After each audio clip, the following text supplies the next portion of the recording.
Have you ever just pulled back from people, stopped answering every call, every text, stopped showing up for everyone but yourself, and suddenly everything around you starts to shift? Ever felt drained because you're always everyone's emotional lifeline? Like you're the one they call when things fall apart, the fixer, the listener, the emotional anchor. But somewhere in all that giving, you start to disappear. When you stop being constantly available, people notice. Energy changes, the dynamics change, and most importantly, you change. In this video, we're diving into why pulling back isn't selfish, it's sometimes necessary. What really happens when you stop overextending yourself, and how your world starts to transform in ways you probably didn't expect. Carl Jung had something to say about this, about masks, about the shadow side of people, and what really happens when you stop playing the role they assigned you. When you stop being constantly available, it doesn't just reveal others, it reveals you. Your hidden needs, your real priorities, even the parts of yourself you've been neglecting just to keep the peace. Jung warned us, people project. They create versions of you that serve them, not who you really are. And when you stop showing up for their version, things start to shake. In this video, we're digging into that transformation. What Jung would say about the shift that happens when you step back, reclaim your space, and let the masks fall. One of the very first and most powerful things you learn when studying Carl Jung is how to be truly self-aware. Not just in the surface-level sense, like knowing your favorite color or what kind of food you like, but in a much deeper, more transformative way. Jung teaches that real self-awareness often begins in chaos, when the roles you've been playing start to crack, when your constant people-pleasing or emotional overextending finally burns you out. It's in that inner disruption that something deeper begins to stir. Jung calls this confrontation with the shadow, the hidden, often uncomfortable parts of your personality that you've buried to maintain harmony or acceptance. But the goal isn't just to expose the shadow, it's to integrate it. This is the heart of individuation, the lifelong process of becoming whole. It's messy. It challenges everything you think you know about yourself. But as you move through that chaos, you begin to reclaim parts of your soul that were lost to expectations, guilt, and performance. That's not breakdown, it's transformation. And it's not about labeling these parts as bad or wrong. It's about understanding them. Your fears, your envy, your anger, your pain. Jung shows you that these aren't things to suppress, but things to integrate. Because only by facing your shadow can you begin to feel whole. The beauty of this philosophy is that as you start to peel back the layers of your own mind, something interesting happens. You begin to understand others better too. When you've sat with your own insecurities, your own anger, your own desires, it becomes easier to see and hold space for those same things in your family, your friends, even strangers. You become less judgmental, more compassionate. It's like getting a new lens to view the world, one that doesn't simplify people into good or bad, but allows you to see complexity, contradictions, wounds, and the humanity underneath it all. Following Jungian perspective is not always easy. In fact, it's often uncomfortable. But there's a strange kind of strength that comes from this discomfort. You start to feel less like life is happening to you, and more like you're participating in it, aware, awake. You recognize patterns, your triggers, your habits, even inherited ways of thinking, and once you see them, you're not a prisoner to them anymore. That's the real power. So, in getting to know yourself, really know yourself, you begin to connect to something larger than yourself. It's like Jung said, who looks outside dreams, who looks inside awakes. And once you're awake, there's no going back. Hearing your voice through chaos. Sometimes, as Wordsworth said, the world is too much with us. The noise, the demands, the expectations, They pile on until it's hard to hear your own voice beneath it all. That's emotional chaos. It's when you're constantly reacting instead of choosing. When your time, energy, even your identity starts revolving around everyone else's needs. It's not just stress, it's a quiet kind of self-abandonment. And this is where Jung's theory of the shadow comes in.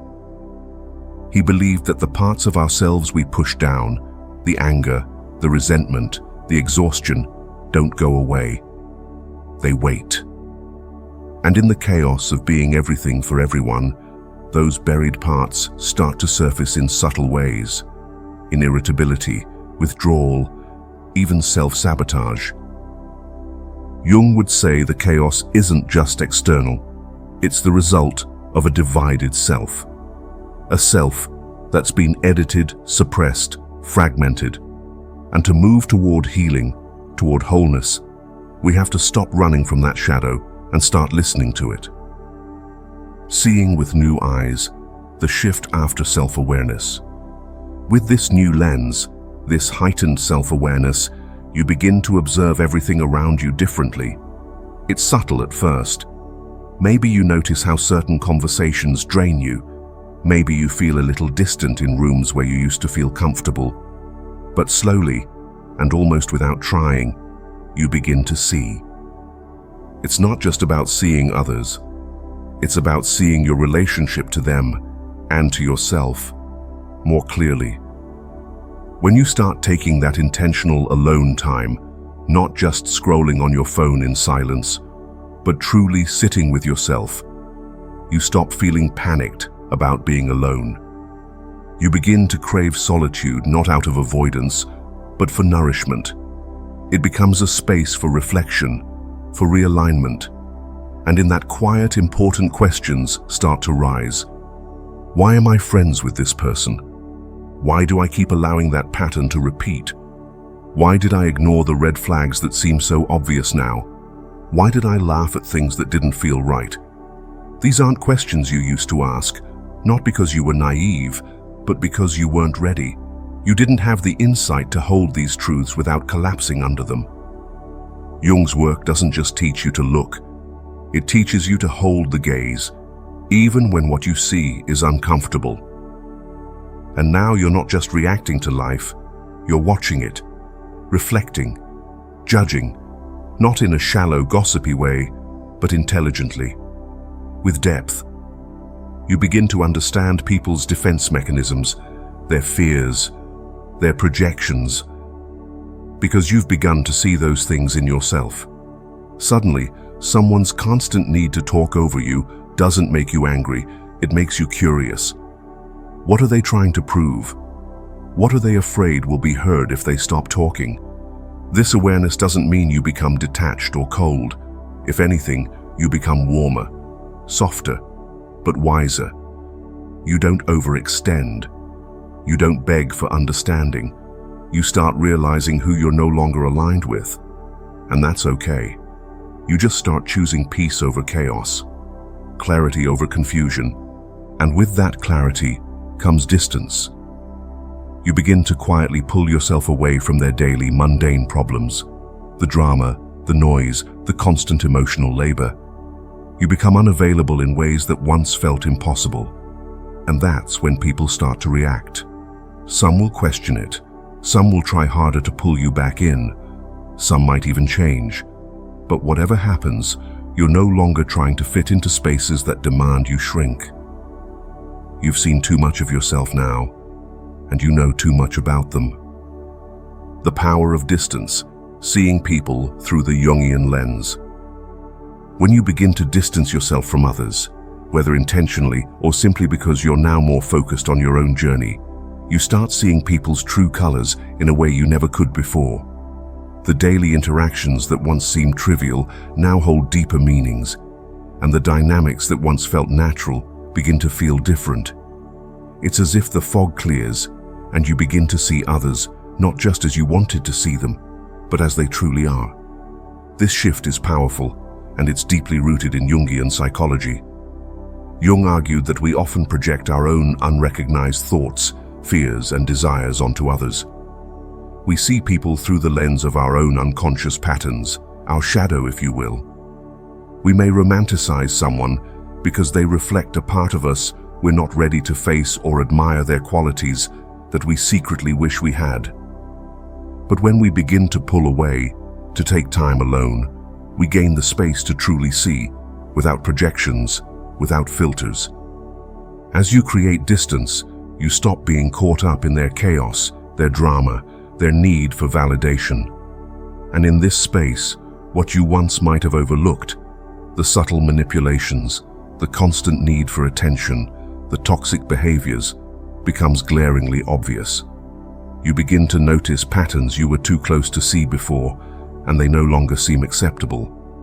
This is where the true power of self-awareness comes into play. It's not just about knowing yourself, it's about recognizing when something or someone is no longer aligned with your energy, your truth. Jung believed that the process of individuation, the journey of becoming your true whole self, requires us to confront the shadow, both within ourselves and in the world around us. As we shed light on the darker aspects of ourselves, we become less susceptible to the projections of others. The more we understand our own unconscious mind, the more we can see through the unconscious patterns in others. This doesn't mean you become cynical or cold-hearted. It doesn't mean you judge others harshly, but it does mean you're no longer willing to tolerate behavior that drains you or misaligns with your values. You begin to honor your own boundaries and recognize that distancing yourself isn't a rejection of others. It's a recognition of your own worth. So, when you start distancing yourself from certain people, you might be surprised by what you see. It's not just their flaws that become apparent, it's also your own reactions to them. And this self-awareness, this deeper connection to your truth, allows you to move through the world with more clarity, more wisdom, and more peace. You no longer need to cling to relationships out of fear, guilt, or the desire for validation. You're content with the quiet space you've carved out for yourself, where you can see the world with fresh eyes, unclouded by the shadows of the past, gaining insight by stepping back. When you begin to distance yourself from the daily, mundane existence of everyday life, the endless errands, the routine small talk, the constant notifications, you begin to reclaim something sacred, your presence. You stop being available to every trivial matter. You stop rushing to fix things that are not yours to fix.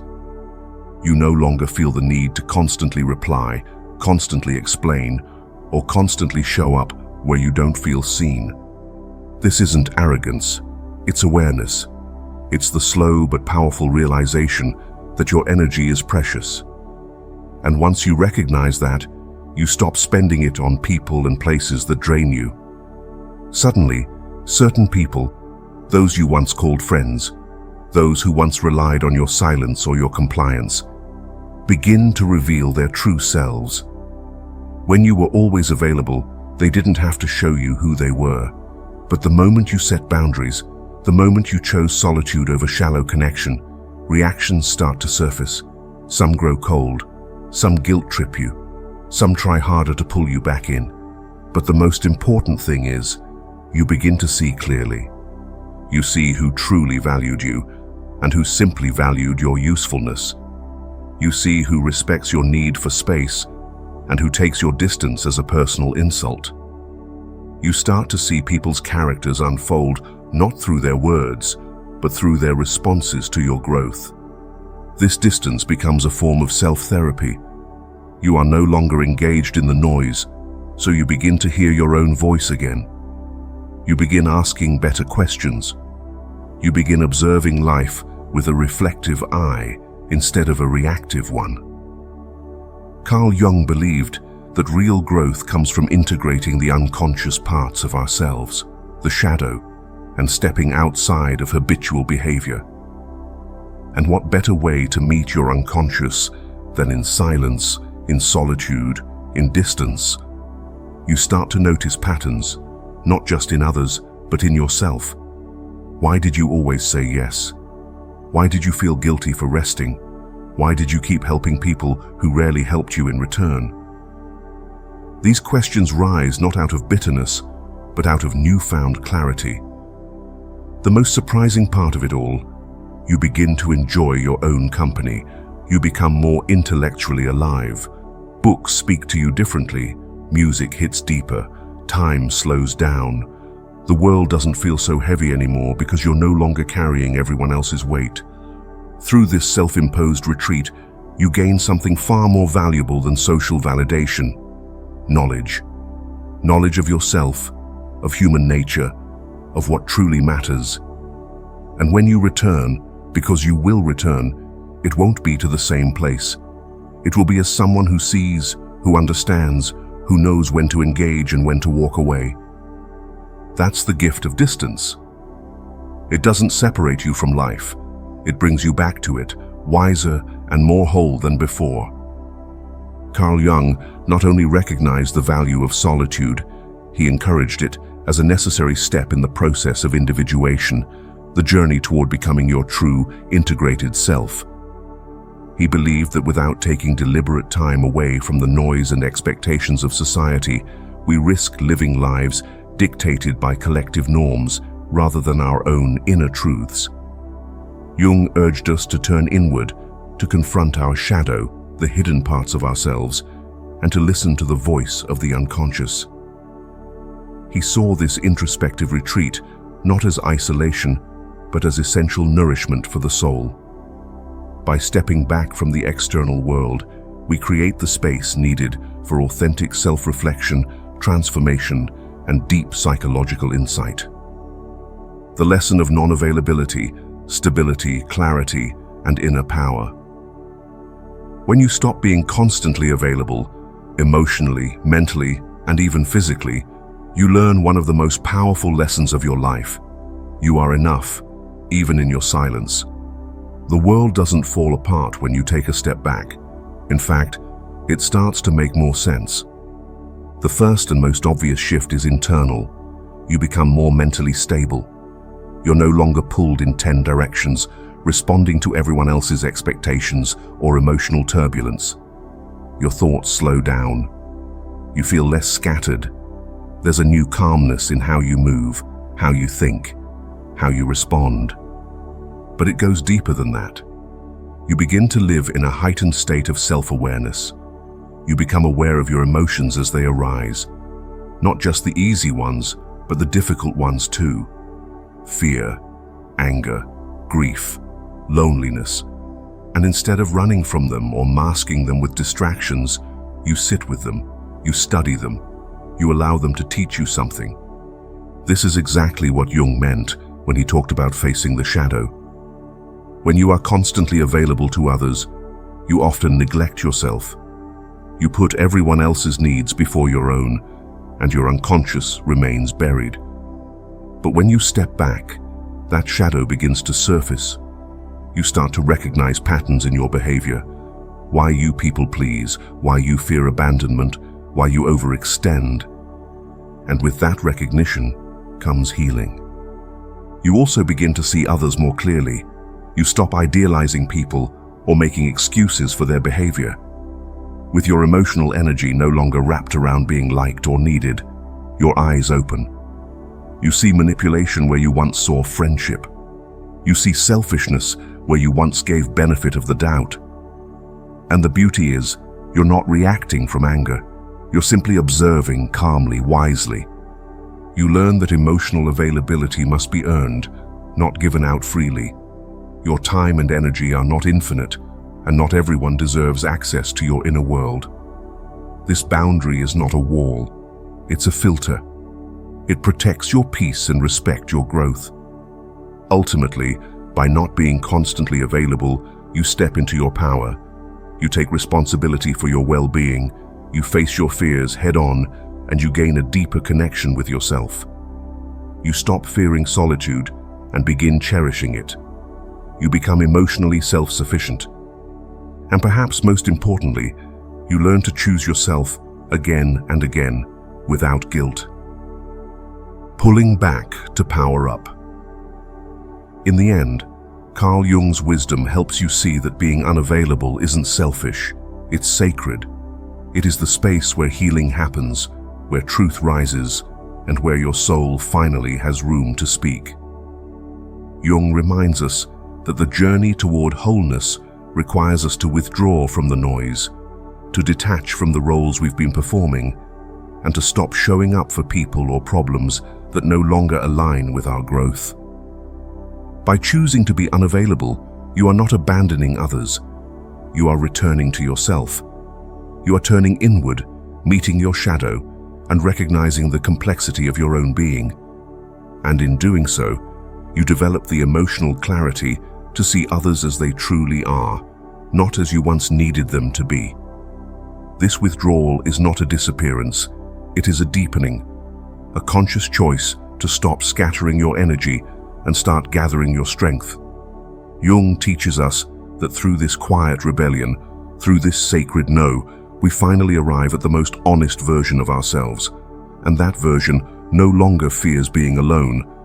It knows solitude as a teacher and silence as a form of wisdom. You've learned now, not everyone deserves your energy, not every noise needs your attention, and not every presence deserves your presence. In stepping back, you stepped into something infinitely more powerful, yourself. Now, it's your turn. Reflect for a moment. What boundaries will you set today? Have you experienced a time when stepping back changed your life? How will you reclaim your energy and prioritize yourself moving forward?